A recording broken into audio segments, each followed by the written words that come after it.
All right, good morning and welcome back, everybody. We're continuing on to chapter 12 of Behold a Pale Horse, titled The Secret Government, the Origin, Identity, and Purpose of MJ-12, May 23rd, 1989, updated November 22nd, 1990. And a Pope by John Paul XXII, 1935.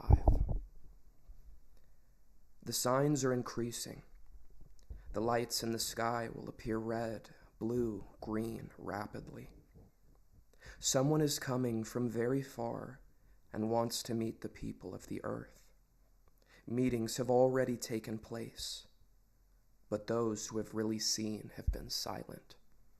That's a quote from a pope, guys, in 1935. That's before World War II. Crazy stuff. All right, let's do it. Perspective. Many sources of information were used to research this chapter. I originally wrote this piece as a research paper.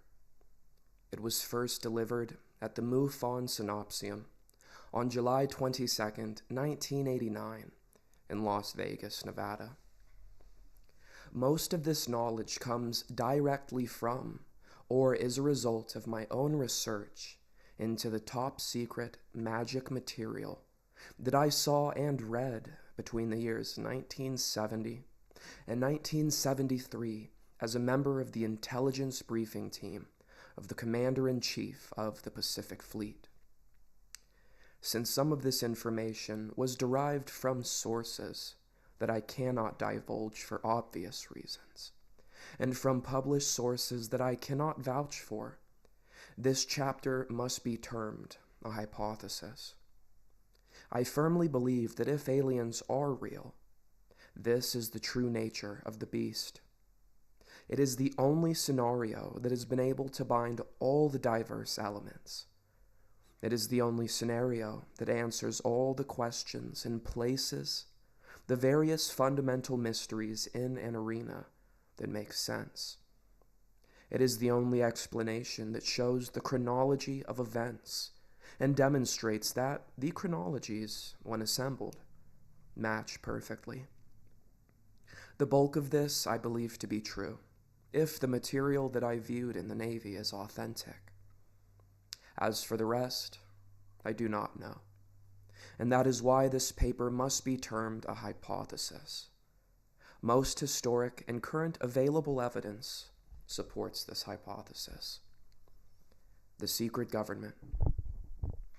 During the years following World War II, the government of the United States was confronted with a series of events that were to change beyond prediction its future, and with it the future of humanity. These events were so incredible that they defied belief.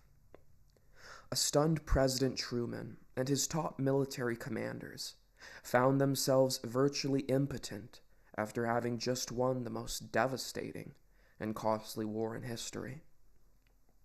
The United States had developed, used, and was the only nation on Earth in possession of the atomic bomb. This new weapon had the potential to destroy an enemy and even the Earth itself.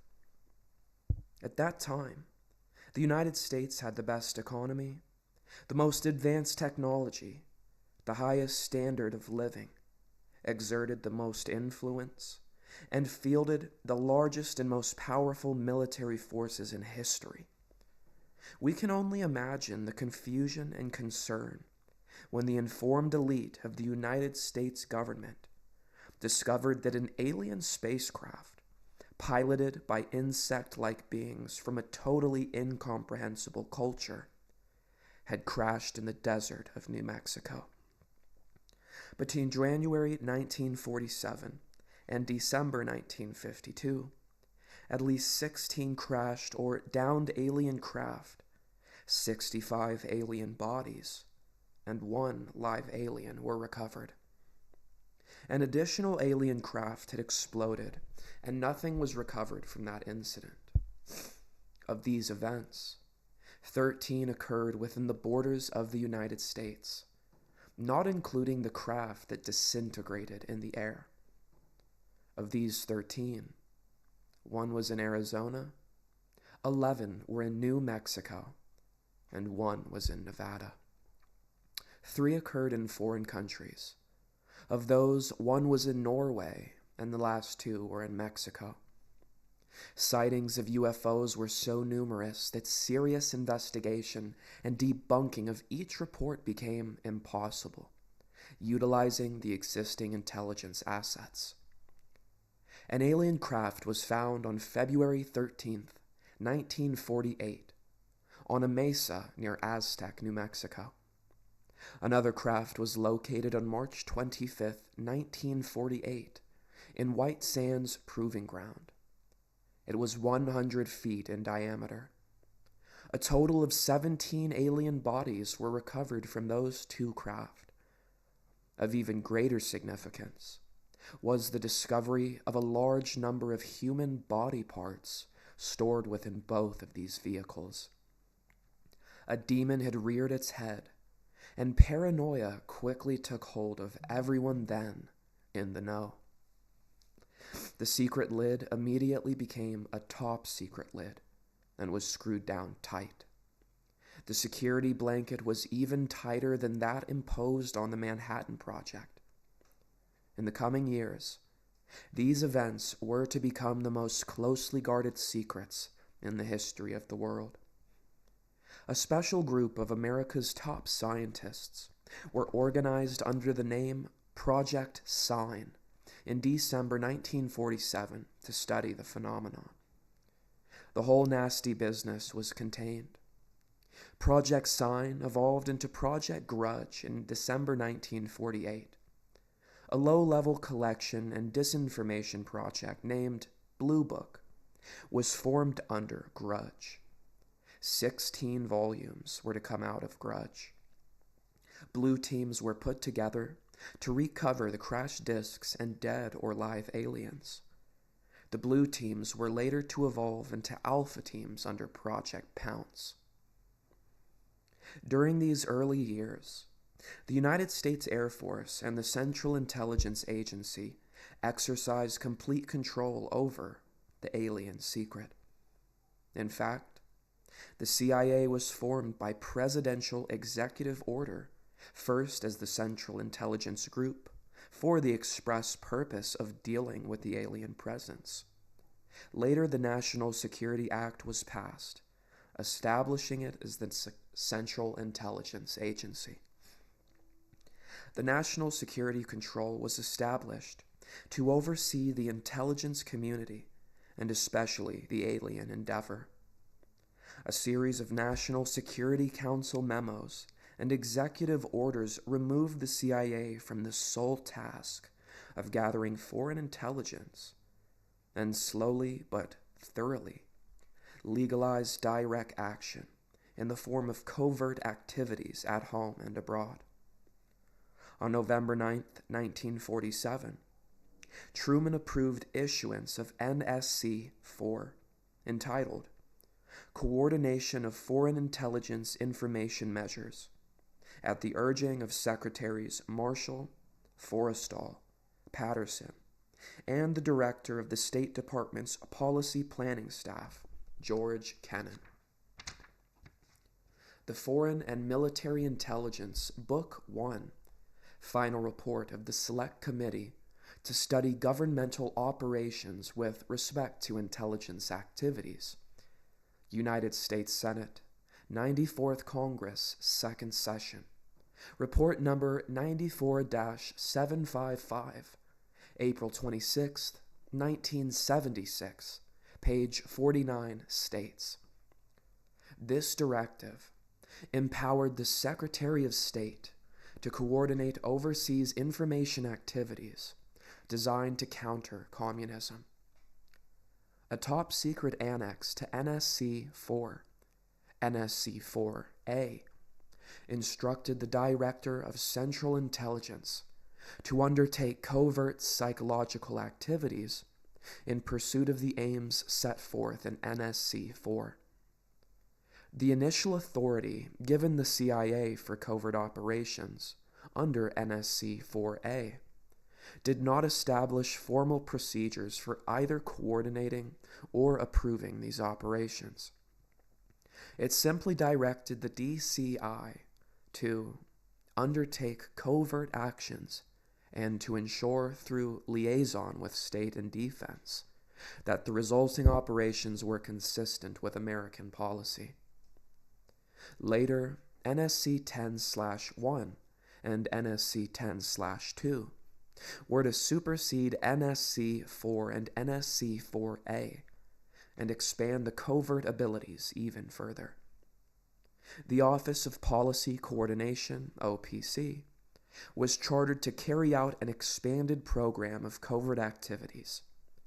NSC 10/1 and NSC 10/2 validated illegal and extra-legal practices and procedures as being agreeable to the national security leadership.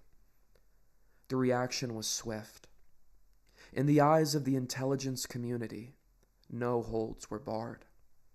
Under NSC 10/1, an executive coordination group was established to review, but not approve, covert project proposals.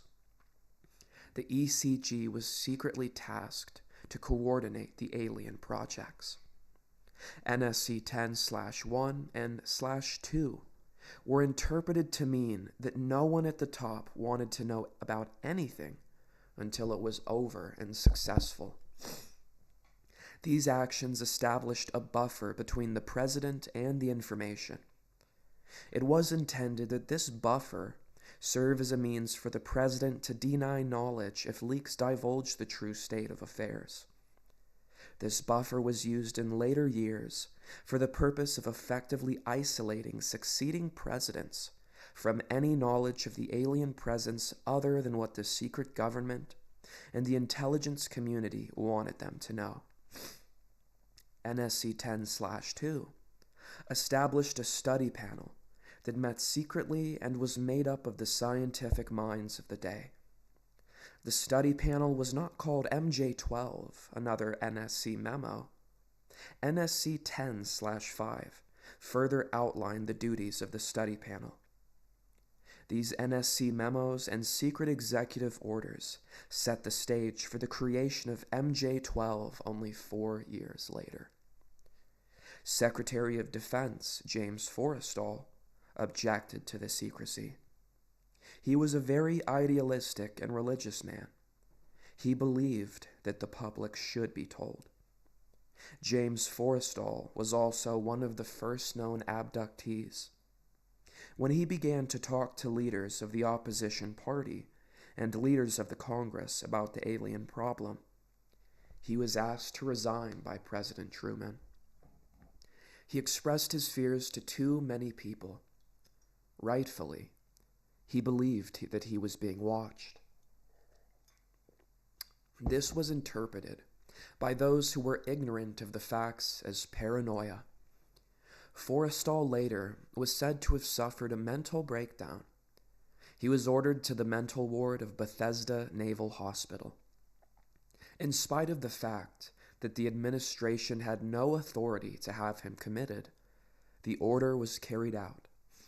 In fact, it was feared that Forrestal would begin to talk again. He had to be isolated and discredited. His family and friends were denied permission to visit. Finally, on May 21st, 1949, Forrestal's brother made a fateful decision. He notified authorities that he intended to remove James from Bethesda on May 22nd. Sometime in the early morning of May 22nd, 1949, agents of the CIA tied a sheet around James Forrestal's neck, fastened the other end to a fixture in his room, then threw James Forrestal out of the window. The sheet tore and he plummeted to his death. James Forrestal's secret diaries were confiscated by the CIA and were kept in the White House for many years. Due to public demand, the diaries were eventually rewritten and published in a sanitized version. The real diary information was later furnished by the CIA in book form to an agent who published the material as fiction. The name of the agent is Whitley Strieber, and the book is majestic. James Forrestal became one of the first victims of the cover-up. The live alien that had been found wandering in the desert from the 1949 Roswell crash was named EB. The name had been suggested by Dr. Vannevar Bush and was short for Extraterrestrial Biological Entity. EB had a tendency to lie, and for over a year would give only the desired answers to questions asked. Those questions that would have resulted in an undesirable answer went unanswered. At some point during the second year of captivity, he began to open up. The information derived from EB was startling, to say the least. This compilation of his revelations became the foundation of what would later be called the Yellow Book. Photographs were taken of EB that, among others, I viewed years later in Project Grudge. In late 1951, EB became ill. Medical personnel had been unable to determine the cause of EB's illness and had no background from which to draw. EB's system was chlorophyll-based, and he processed food into energy much the same as plants. Waste material was excreted the same as plants. Several experts were called in to study the illness. These specialists include medical doctors, botanists, and entomologists. A botanist, Dr. Guillermo Mendoza, was brought in to try and help him recover. Dr. Mendoza worked to save EB until June 2, 1952, when EB died. Dr. Mendoza became the expert on at least this type of alien biology. The movie E.T. is the thinly disguised story of EB. In a futile attempt to save EB and gain favor with this technically superior race, the United States began broadcasting a call for help early in 1952 into the vast regions of space. The call went unanswered, but the project, dubbed Sigma, continued as an effort of good faith. President Truman created the super-secret National Security Agency, NSA, by secret executive order on November 4, 1952. Its primary purpose was to decipher the alien communications and language, and to establish a dialogue with the extraterrestrials. This most urgent task was a continuation of the earlier effort. The secondary purpose of the NSA was to monitor all communications and emissions from any and all electronic devices worldwide for the purpose of gathering intelligence, both human and alien, to contain the secret of the alien presence. Project Sigma was successful. The NSA also maintains communications with the Luna base and other secret space programs. By executive order of the President, the NSA is exempt from all laws that do not specifically name the NSA in the text of the law as being subject to the law. That means that if the agency is not spelled out in the text of any and every law passed by the Congress, it is not subject to that or those laws. The NSA now performs many other duties, and is in fact the premier agency within the intelligence network. Today, the NSA receives approximately 75% of the monies allotted to the intelligence community. The old saying, "Where the money goes, therein the power resides," is true. The DCI today is a figurehead maintained as a public ruse. The primary task of the NSA is still alien communications, but now includes other extraterrestrial projects as well.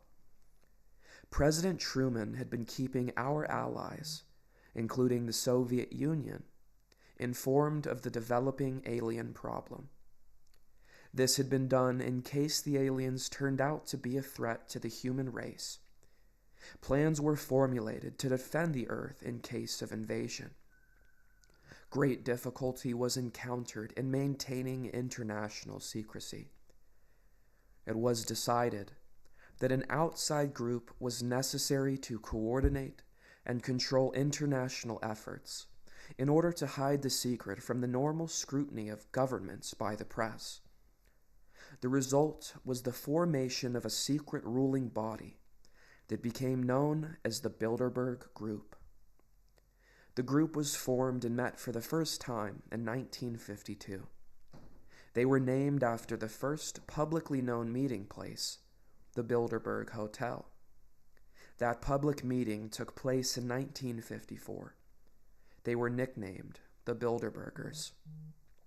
The headquarters of this group is Geneva, Switzerland. The Bilderbergers evolved into a secret world government that now controls everything. The United Nations was then, and is now, an international joke. Beginning in 1953, a new president occupied the White House. He was a man used to a structured staff organization with a chain of command.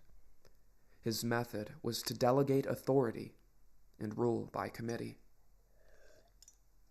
He made major decisions, but only when his advisors were unable to come to a consensus. His normal method was to read through or listen to several alternatives and then approve one. Those who worked closely with him have stated that his favorite comment was, "Just do whatever it takes." He spent a lot of time on the golf course. This was not unusual for a man who had been career Army with the ultimate position of Supreme Allied Commander during the war, a post that had earned him 5 stars. The president was General of the Army Dwight David Eisenhower. During his first year in office, 1953, at least 10 more crash disks were recovered, along with 26 dead and 4 live aliens. Of the 10, 4 were found in Arizona, 2 in Texas, 1 in New Mexico, 1 in Louisiana, 1 in Montana, and 1 in South Africa. There were hundreds of sightings. Eisenhower knew that he had to wrestle and beat the alien problem. He knew that he could not do it by revealing the secret to the Congress. Early in 1953, the new president turned to his friend and fellow member of the Council on Foreign Relations, Nelson Rockefeller.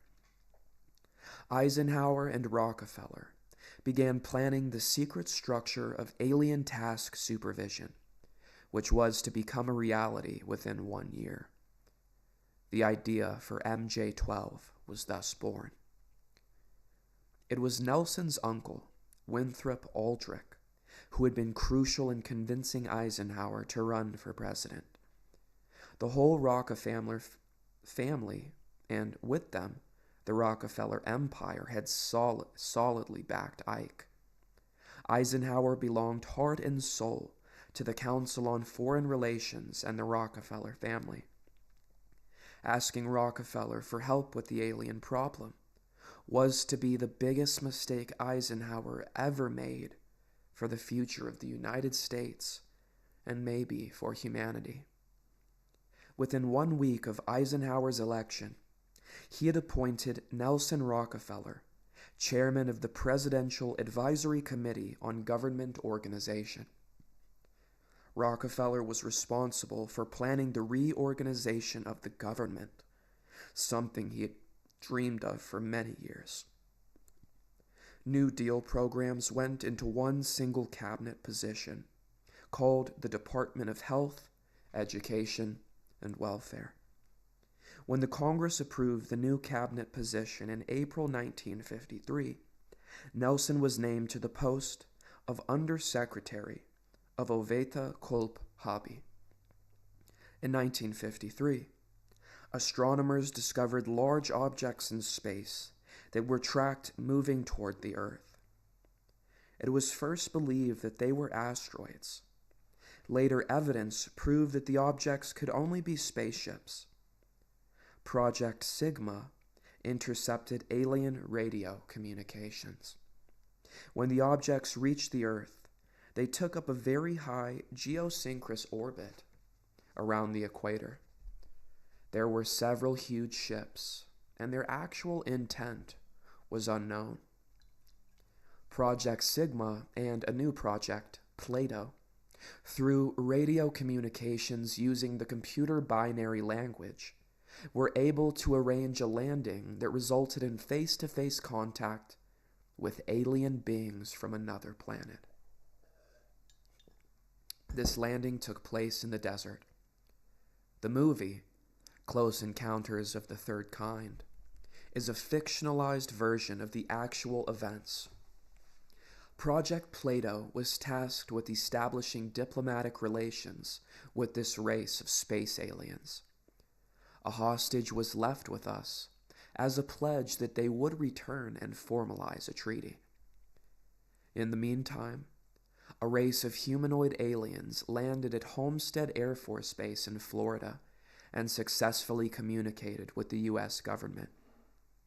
This group warned us against the race orbiting the equator and offered to help us with our spiritual development. They demanded that we dismantle and destroy our nuclear weapons as the major condition. They refused to exchange technology, citing that we were spiritually unable to handle the technology we already possessed. These overtures were rejected on the grounds that it would be foolish to disarm in the face of such an uncertain future. There was no track record to read from. It may have been an unfortunate decision. A third landing at Muroc, now Edwards Air Force Base, took place in 1954. The base was closed for 3 days, and no one was allowed to enter or leave during that time. The historical event had been planned in advance. Details of a treaty had been agreed on. Eisenhower arranged to be in Palm Springs on vacation. On the appointed day, the president was spirited to the base. The excuse was given to the press that he was visiting a dentist. Witnesses to the event have stated that 3 UFOs flew over the base and then landed. Anti-aircraft batteries were undergoing live fire training, and the startled personnel actually fired at the crafts as they passed overhead. Luckily, the shells missed and no one was injured. President Eisenhower met with the aliens on February 20th, 1954, and a formal treaty between the alien nation and the United States of America was signed. We then received our first alien ambassador from outer space. He was the hostage that had been left at the first landing in the desert.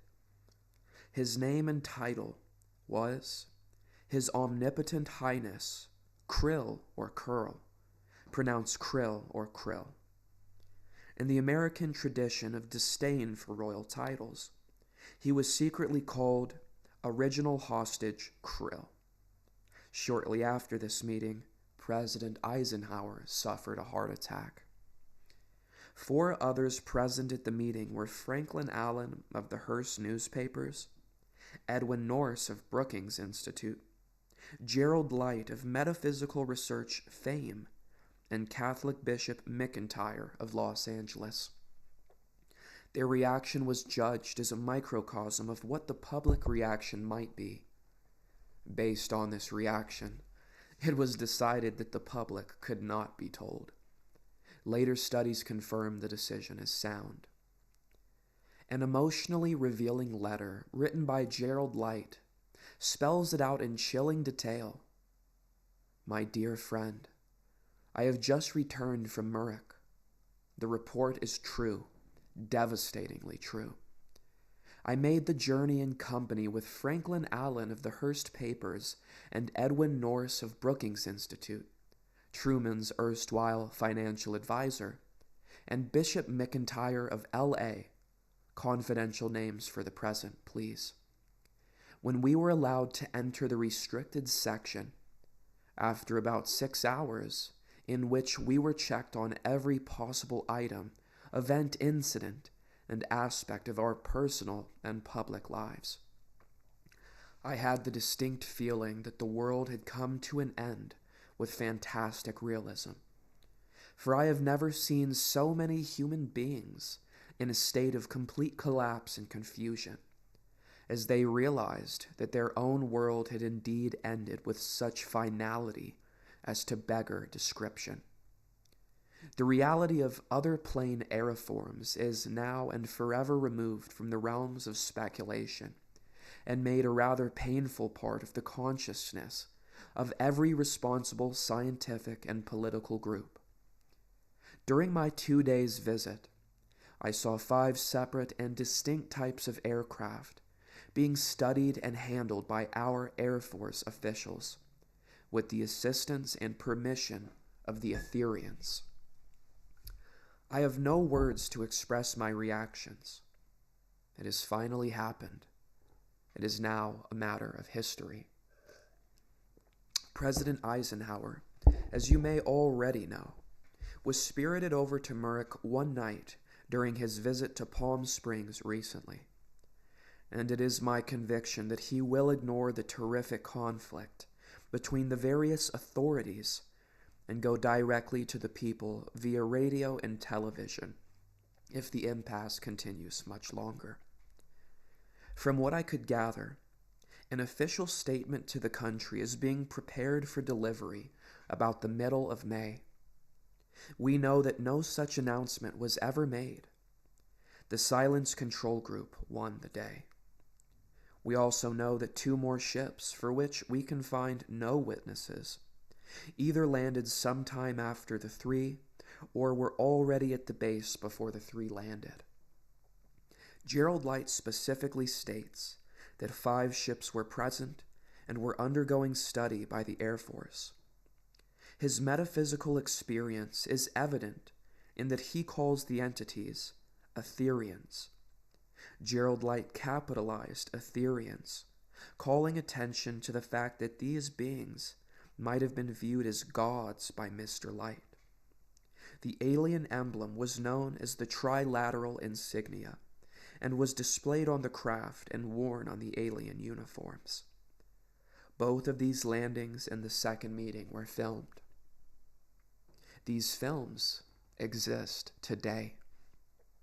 The treaty stated that the aliens would not interfere in our affairs and we would not interfere in theirs. We would keep their presence on Earth a secret. They would furnish us with advanced technology and would help us in our technological development. One moment, guys. I just have to blow my nose real quick.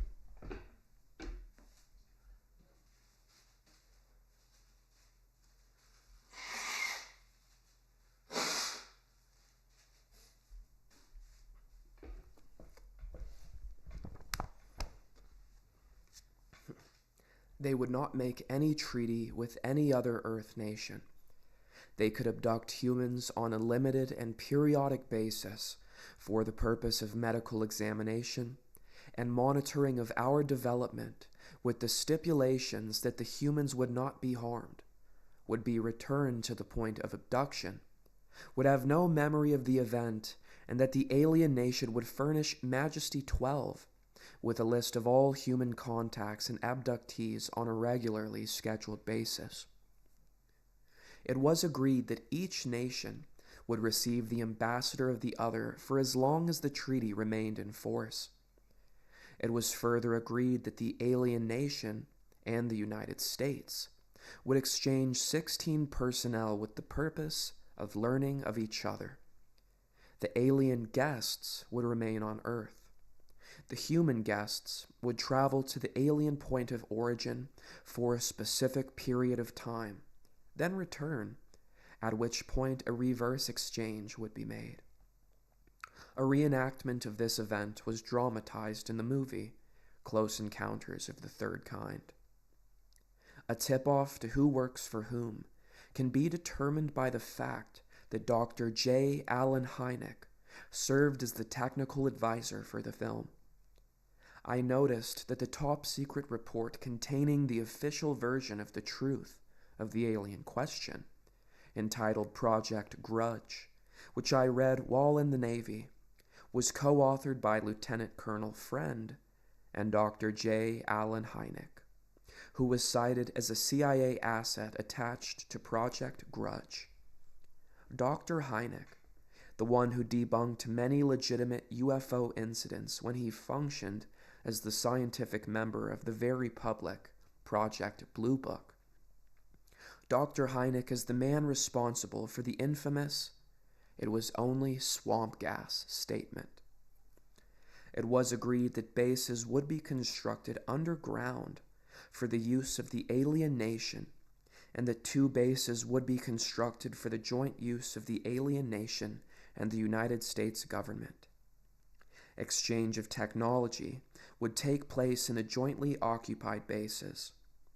These alien bases would be constructed under Indian reservations in the Four Corners area of Utah, Colorado, New Mexico, and Arizona, and one would be constructed in an area known as Dreamland. Dreamland was built in the Mojave Desert near or in a place called Yucca. I cannot remember if it was Yucca Valley, Yucca Flat, or Yucca Proving Ground, but Yucca Valley is what always seems to want to say. More UFO sightings and incidents occur in the Mojave Desert of California than any other place in the world. So many, in fact, that no one even bothers to make reports. Anyone who ventures into the desert to talk to the residents will be astounded by the frequency of activity and with the degree of acceptance demonstrated by those who have come to regard UFOs as normal. All alien areas are under complete control of the Naval Department, according to the documents that I read. All personnel who work in these complexes receive their checks from the Navy through a subcontractor. The checks never make reference to the government or the Navy. Construction of the bases began immediately, but progress was slow. Large amounts of money were made available in 1957. Work continued on the Yellow Book. Project Red Light was formed, and experimentation as test-flying alien craft began in earnest. A super top-secret facility was built at Groom Lake in Nevada, in the midst of the weapons test range. It was codenamed Area 51. The installation was placed under the Department of the Navy, and all personnel required a Q clearance, as well as executive, presidential, called majestic, approval. This is ironic, due to the fact that the President of the United States does not have clearance to visit the site.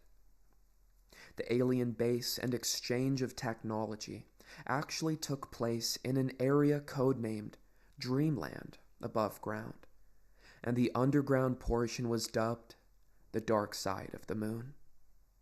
According to the documentation that I read, at least 600 alien beings actually resided full-time at this site, along with an unknown number of scientists and CIA personnel. Due to the fear of implantation, only certain people were allowed to interface with the alien beings, and those personnel were and are watched and monitored continuously. The Army was tasked to form a super-secret organization to furnish security for the alien-tasked projects.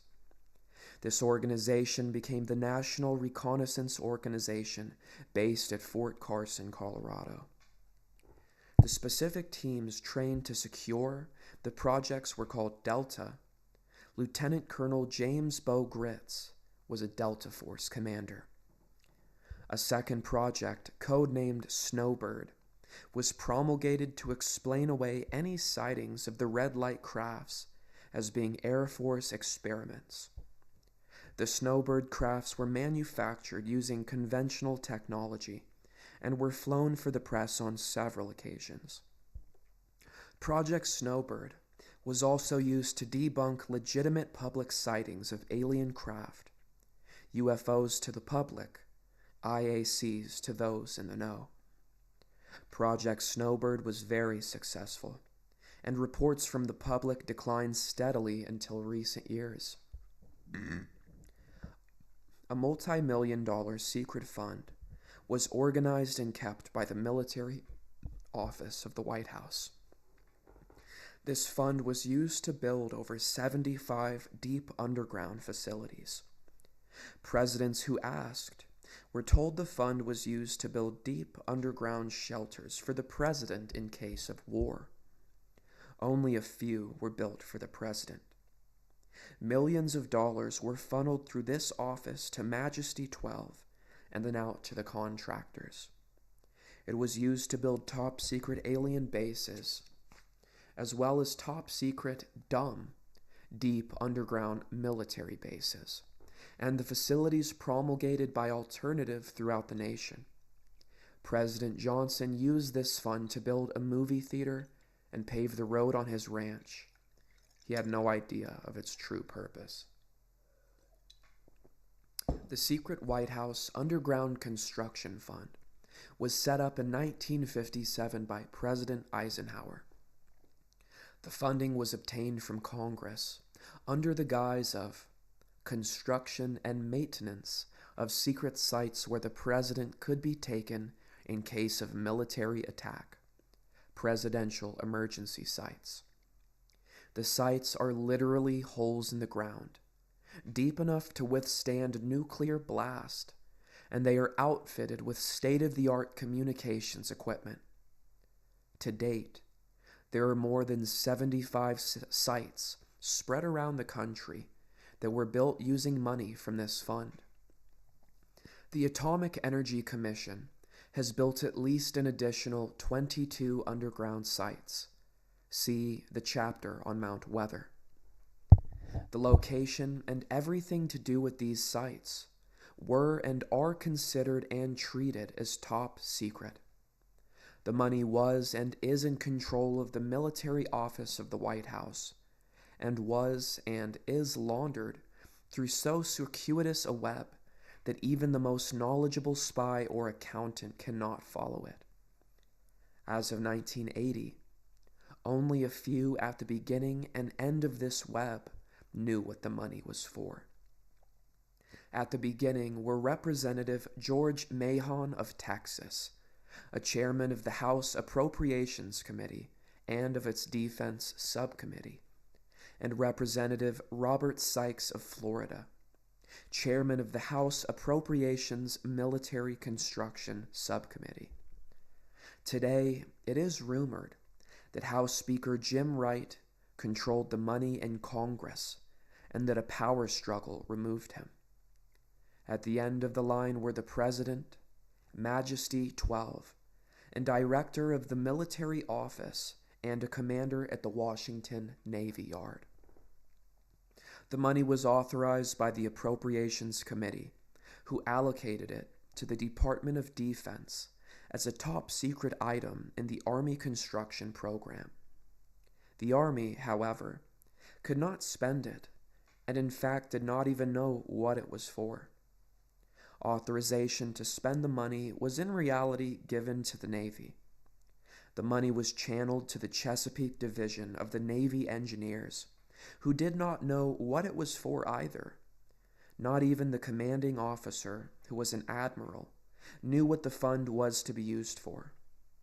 Only one man, a Navy commander who was assigned to the Chesapeake Division, but in reality was responsible only to the military office of the White House, knew of the actual purpose, amount, and ultimate destination of the top-secret money. The total secrecy surrounding the fund meant that almost every trace of it could be made to disappear by the very few people who controlled it. There has never been, and most likely never will be, an audit of this secret money.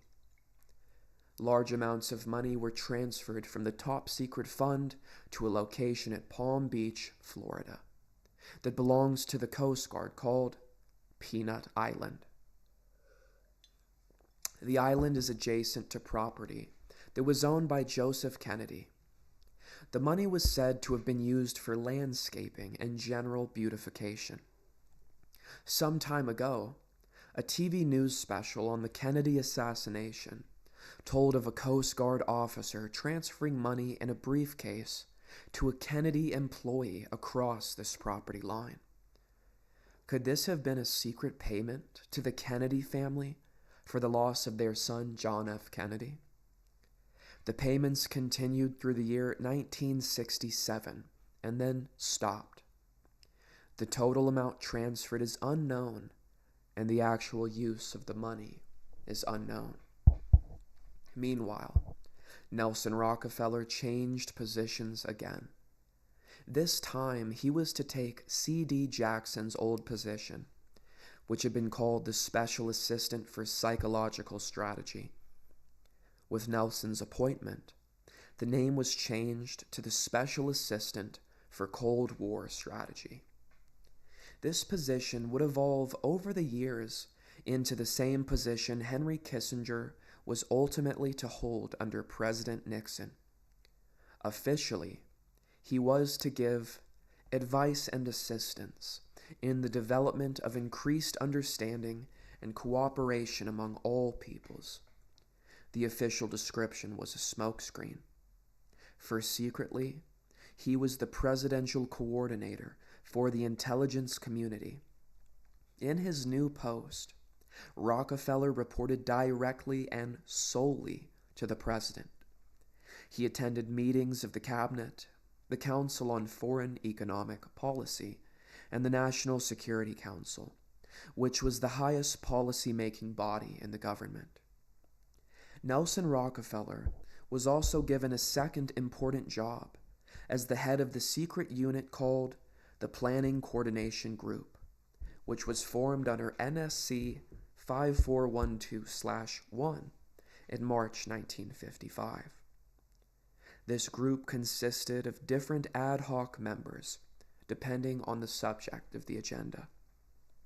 The basic members were Rockefeller, a representative of the Department of Defense, a representative of the Department of State, and the Director of Central Intelligence.